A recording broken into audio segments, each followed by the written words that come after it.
Even for Good, le podcast qui réconcilie paillettes et planètes. Je suis Émilie de The Good et j'ai l'honneur d'animer ce nouveau rendez-vous coproduit avec Unimev et l'Opco Atlas.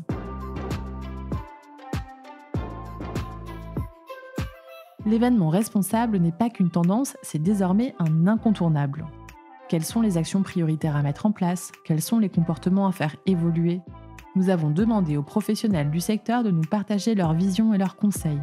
Que vous soyez futur professionnel de l'événement ou déjà sur le terrain, ce podcast est fait pour vous aider à intégrer la responsabilité à votre activité. Bonne écoute!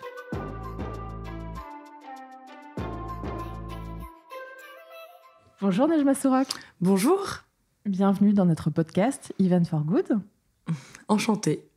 Vous êtes responsable RSE pour le festival We Love Green. Pourriez-vous nous présenter, ou plutôt nous représenter, puisque beaucoup de monde le connaît, le festival et l'histoire de sa création? Bien sûr. We Love Green, donc c'est parti d'une association créée en 2008 par Marie Sabot. Et sa première édition n'a eu lieu qu'en 2011. À l'époque, c'était à Bagatelle, donc dans un bois magnifique et normé, qui est le bois de Bagatelle, dans le bois de Boulogne. La première édition du festival réunissait 12 000 personnes environ. Et c'est un festival qui, effectivement, a toujours pris en compte une démarche écologique et surtout a dans son ADN l'éco-conception et la production éco-responsable du festival. Il a grandi, évolué pour atteindre 80 000 personnes lors de son édition précédente qui a eu lieu en 2019 au Bois de Vincennes, avant la pandémie. D'accord, passage de l'ouest à l'est. Exactement. Et presque un x4 du côté des participants. C'est assez énorme. Et du coup, comment a évolué en fait, le festival depuis sa création, au-delà des chiffres, en termes d'engagement, en termes de pratiques? Alors, effectivement, les pratiques qui étaient mises en place en 2011, en fait, c'était assez artisanal. Et donc, depuis 2011, je dirais qu'il y a une professionnalisation à la fois du milieu, des intervenants, des intermittents et surtout des prestataires sur les solutions éco-responsables que l'on pouvait déjà tester à l'époque. Sur le festival, il y a une notion importante sur la scénographie et donc la direction artistique qu'on donne à l'expérience et aux scènes et aux stands. Pour We Love Green, effectivement, à l'époque, il n'y avait pas de ressourcerie, l'économie circulaire. Je ne pense pas que ce terme était usité à l'époque. Et donc, du coup, on a un petit peu fait ça à la main jusqu'à ce que des filières se développent. De la même manière, sur l'énergie, on n'avait pas d'accès au fluide, donc pas d'eau et pas d'électricité à Bagatelle. Et donc, du coup, nous avons dû, dès le départ, aller chercher des solutions, souvent à l'étranger et en Angleterre, comme des panneaux solaires qu'on avait testés déjà en 2011, puis ensuite des biocarburants, donc alimenter des générateurs avec du colza ou d'autres huiles. Donc, dès 2011, il y avait des tests sur des solutions un peu innovantes. On avait peu de filières au niveau des déchets et puis surtout toutes les solutions elles venaient de l'étranger, donc on a dû travailler pour que des solutions de panneaux solaires dans l'événementiel en locatif puissent être proposées aussi en région Île-de-France. Et puis de la même manière sur l'énergie, on a un petit peu changé tout le paradigme du générateur à fioul qu'on voit derrière les scènes des festivals en règle générale ou derrière le stand de nourriture. Pour arriver à faire aujourd'hui une scène alimentée en hydrogène vert, une scène en panneaux solaires dans des containers et donc du coup qui se déploie sur le site, et puis ensuite les grandes scènes alimentées en biocarburant avec de l'huile de colza venant de France. Et donc, du coup, voilà, beaucoup d'innovations sur la partie énergétique. Sur la partie ressources, on a fait un petit peu évoluer la filière, notamment sur le compost, où on n'arrivait pas vraiment à trouver la sortie et donc et à faire normer notre compost. Donc, on a réussi à le faire, et notamment avec l'aide de la ville de Paris. Et donc, voilà, ça fait partie des sujets centraux dans le festival, que ce soit effectivement l'accès à l'eau, plus de plastique à usage unique depuis 2016, grâce aussi à Eau de Paris, puisqu'on a mis en place des robinets et des fontaines accessibles au public. Sur l'énergie, on a essayé de tester des solutions et d'avoir un mix énergétique. Sur la partie de la mobilité, bon, il n'y a pas de parking. on essaie de travailler effectivement avec les artistes sur la partie touring et tournée plus éco-responsable et de leur faire compenser ou en tout cas neutraliser leurs émissions carbone.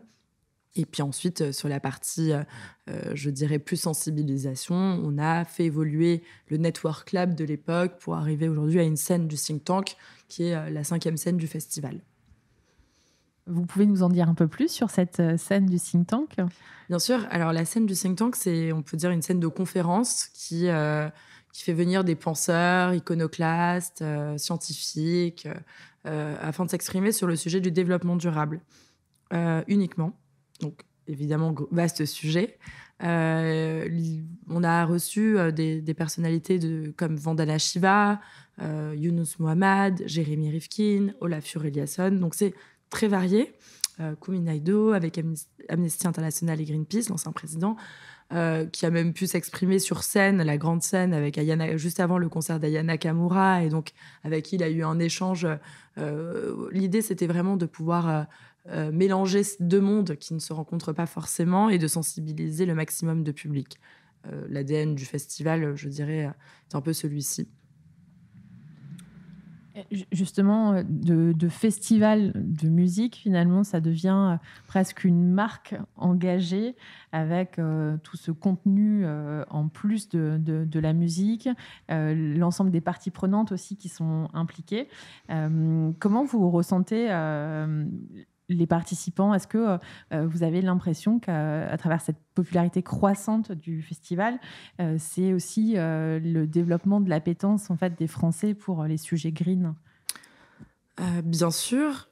Je pense aussi que le mot de marque n'est peut-être pas adapté au secteur culturel tel qu'on l'entend et aux ambitions d'un festival. Donc de sensibiliser l'opinion et à travers la culture et de promouvoir vraiment une diversité des artistes et aussi des intervenants et aussi des associations. Même si effectivement le festival a pu avoir une édition à Arles et donc du coup démarrer aussi à travailler sur de nouveaux territoires.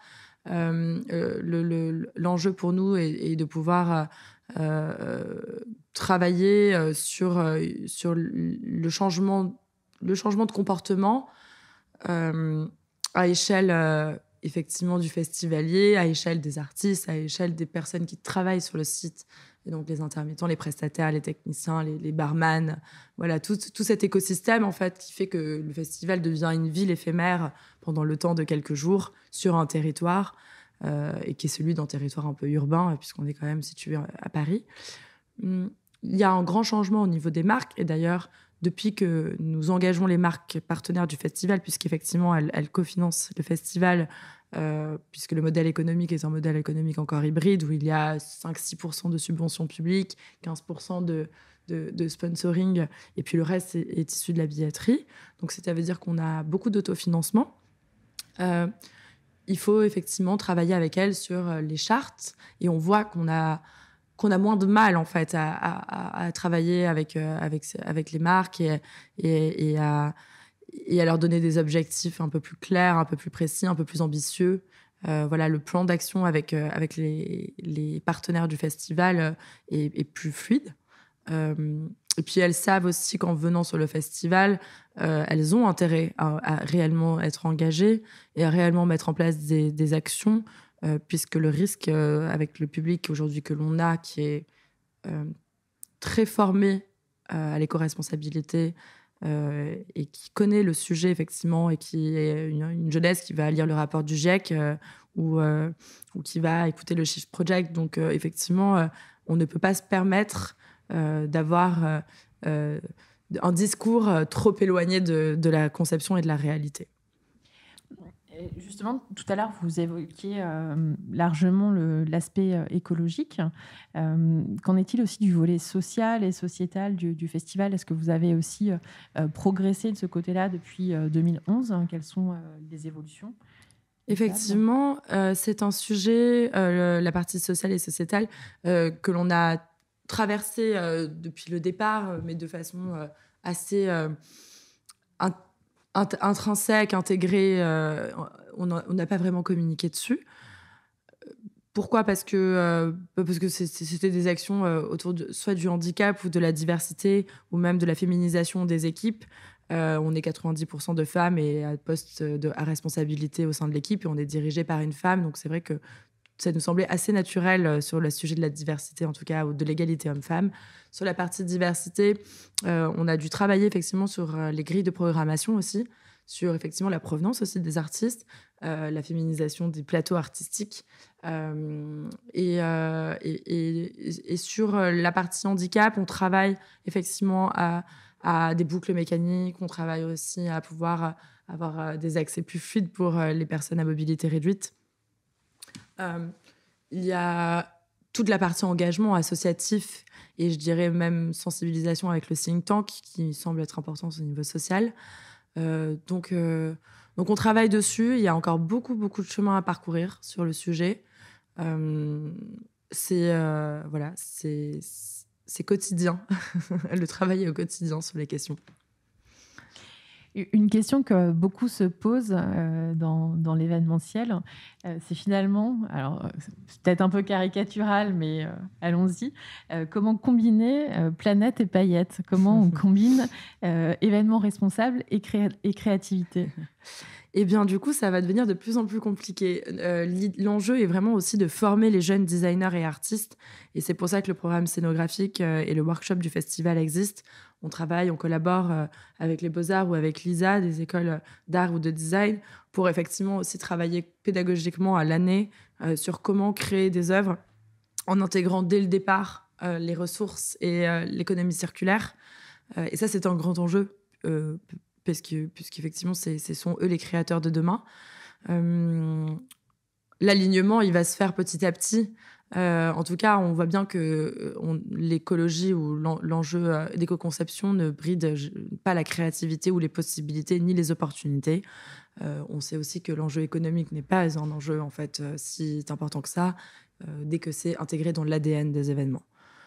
Donc, je dirais que l'exemple de Rhône qui a réussi à faire un show incroyable en faisant tenir dans 8 valises transportables du coup par un seul camion et plus en semi-remorque ou même en train, un show incroyable et c'est son plus beau show depuis le départ. Ben, il est fier de ça, il en parle hyper bien et donc on voit qu'il y a des opportunités assez grandioses et que justement il faut être créatif. Et vous, en tant que Najma ou en tant que We Love Green, est-ce qu'il y a un projet dont vous êtes particulièrement fier ou une transformation que vous avez réussi à apporter sur le festival dont vous êtes particulièrement fier ? Le projet qui a été le plus difficile à mettre en place et qui est encore en cours, mais qui est un super beau projet, c'est le projet Creative Europe qu'on a créé donc avec la Commission européenne, qui s'appelle Green Europe Experience, et le projet GEX, communément appelé par nous, est un projet de Living Lab avec Boom Festival au Portugal, Poda en Slovaquie, Dour en Belgique, We Love Green et avec une ONG anglaise qui s'appelle Greener Festival et qui est notre auditeur depuis 2011 sur les factures, impact et biodiversité. Et pour finir, on a Go Group et en fait, on s'est tous réunis autour d'un projet de Living Lab pour créer le modèle dans l'économie circulaire du festival de demain. Et donc, du coup, c'est un travail de dossier européen et puis ensuite de mise en œuvre et puis ensuite de diffusion à échelle européenne. Et on va mettre en place des workshops sur la restauration durable et sur la scénographie. Quels sont justement les postes sur lesquels il y a encore beaucoup d'efforts à fournir pour transformer, pour être le plus durable possible aujourd'hui quand on fait de l'événementiel ? Alors, la question est complexe puisque ça dépend souvent des territoires sur lesquels on se situe. Nous n'avons pas beaucoup de postes de transport puisque les festivaliers viennent à 88% transport en commun. En revanche, il y a la partie artistique sur laquelle on travaille au niveau du transport. Le transport des prestataires et des matières premières, avec peut-être des innovations sur le côté fluvial qu'on essaie d'envisager. Le poste qui reste pour nous le plus important, c'est celui de la restauration, malgré toute la partie Paris nous nourrit, la traçabilité, le sourcing éco-responsable que l'on met en place, on mange beaucoup. Et donc, du coup, il y a cette idée d'avoir moins de carne et de viande dans les plats, d'avoir un prix carbone aussi sur les menus. Donc, les boissons Et la restauration reste un poste très important. Après, celui du transport, dans les festivals, c'est souvent le cas. Pour nous, c'est le premier. Et quels sont vos défis, projets pour l'édition de 2022 ? Hormis la sécurité, que ce soit en termes évidemment de sécurité sanitaire ou sécurité technique et logistique,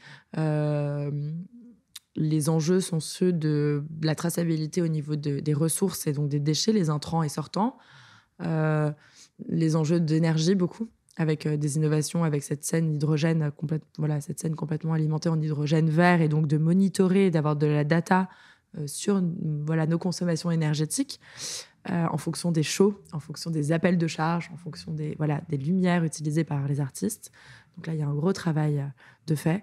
Et puis, l'enjeu toujours de sensibilisation avec le think tank. Et que diriez-vous à un jeune professionnel de l'événementiel aujourd'hui ? Je dirais qu'il faut intégrer absolument dans toutes les étapes de création d'un événement, en filigrane, il faut que l'enjeu d'éco-conception soit présent, parce que c'est plus facile après, si c'est intégré au départ. Et dans la communication et dans le marketing ? Oui, dans la communication et le marketing, je dirais que l'empreinte numérique devient un vrai sujet et que donc du coup, il faut s'y intéresser à fond. Et que tout est possible et qu'il y a plein de solutions existantes et qu'il y a plein de ressources aussi qui existent sur tous ces sujets de l'événementiel durable et des bilans carbone et de l'empreinte numérique, et que ça commence à vraiment se diffuser et que donc du coup, il faut vraiment pas hésiter à se lancer dans l'événementiel et dans l'événementiel durable. Et justement, vous parlez de bonnes pratiques. Vous qui êtes un pionnier finalement de l'événementiel durable, comment, au-delà de l'événement, vous sensibilisez, au-delà de votre écosystème, les autres organisateurs d'événements ? Est-ce que vous avez mis en place du partage de bonnes pratiques ? Oui, tout à fait. On fait partie de la charte qui a été lancée aussi sur Drastic on Plastic, et donc du coup, on fait à travers différentes sessions, on va partager nos expériences. Marie Sabot est aussi membre du PRODIS, le syndicat du spectacle vivant, et donc du coup a aussi apporté beaucoup au niveau de la filière des producteurs et des festivals. On a beaucoup partagé avec le CNM, le Centre national de la musique, à l'époque avec le CNV.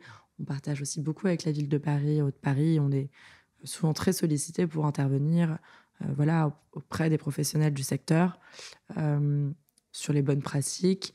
Le projet européen et les projets européens que nous sommes en train de mettre en place vont aussi être diffusés au plus grand nombre avec des résultats. Et donc, du coup, l'idée, c'est d'avoir de la data surtout. Merci beaucoup, Najma Sorok. Merci à vous de m'avoir invitée.